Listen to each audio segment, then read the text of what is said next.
परिवर्तन शाश्वत है। यह पृथ्वी जो मनुष्य का एकमात्र निवास स्थान है, निरंतर परिवर्तन से गुजरती रही है।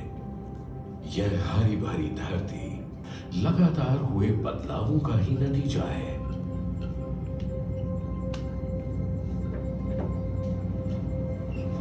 साढ़े 4 अरब साल पहले यह धरती पिघली चट्टानों और सल्फर के उबलते समुद्र की तरह थी,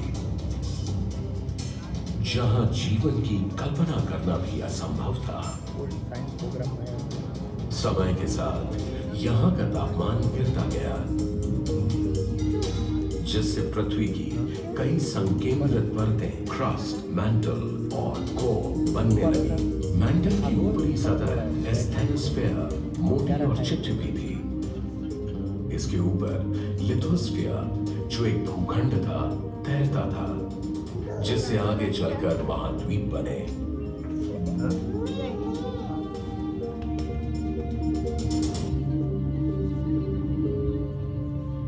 लिथोस्फीयर की टेक्टोनिक प्लेटें लगातार हिलती डुलती रहती हैं, कभी आपस में टकराती हैं तो कभी दूर हो जाती हैं।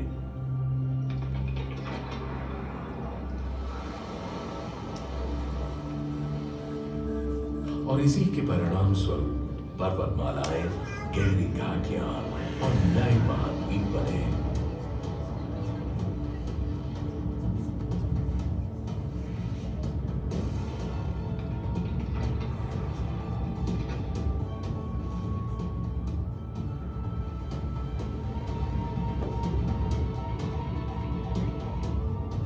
समय के साथ ग्लेशियरों के बीच होने वाली गतिविधियों से पृथ्वी का तापमान और जलवायु जीने लायक बन गए, जिससे यहां जीवन की शुरुआती परिस्थितियां बनने लगी।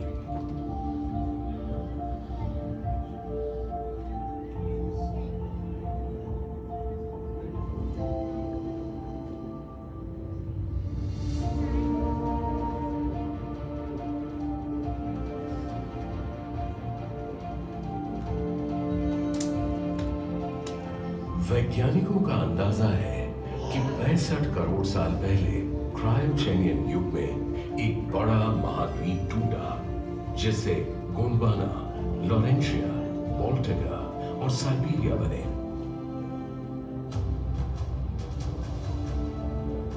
कहा जाता है कि 35.5 करोड़ साल पहले कार्बोनिफेरस युग में गोंडवाना और लॉरेंशिया की प्लेटें आपस में टकराईं, जिससे पेंजिया महाद्वीप बना।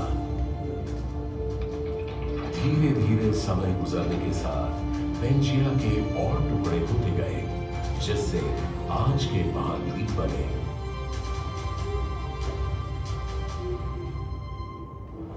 जिंदगी भी यहां आए बदलावों और उनकी चुनौतियों को स्वीकार कर उनके अनुरूप ढलती रही।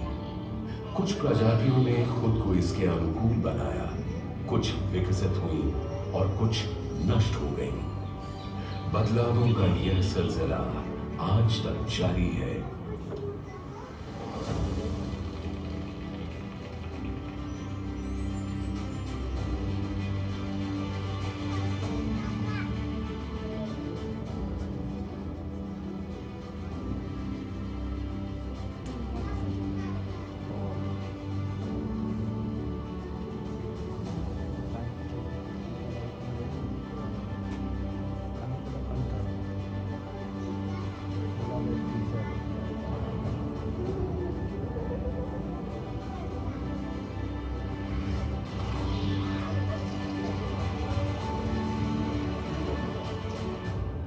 वैज्ञानिकों का मानना है कि लगभग इसी समय भारतीय उपमहाद्वीप गोंडवाना से टूटकर उत्तर दिशा में एशिया के मुख्य भूभाग की तरफ बढ़ने लगा। इनके टकराने से हिमालय का जन्म हुआ।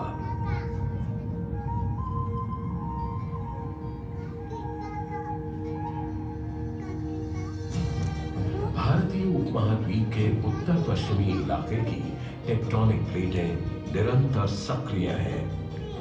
लिथोस्फीयर की टेक्टोनिक प्लेटें लगातार हिलती हैं। उनमें पहले भी हलचल होती थी और भविष्य में भी होगी, जिससे भूकंप आएंगे, कंपन होगा और नए बदलाव आते रहेंगे। आने वाले कुछ दशकों या शताब्दियों में महाद्वीपों की स्थिति और रूप में परिवर्तन होते रहेंगे, पर इन बदलावों के आगे संसार और मानव ने कभी हार नहीं मानी, बल्कि स्वयं को नई परिस्थितियों के अनुसार ढाल लिया। लगातार होने वाले परिवर्तन और उसे अपनाने की मानवीय क्षमता की ये कहानी यूं ही चलती रहती है। बराबर।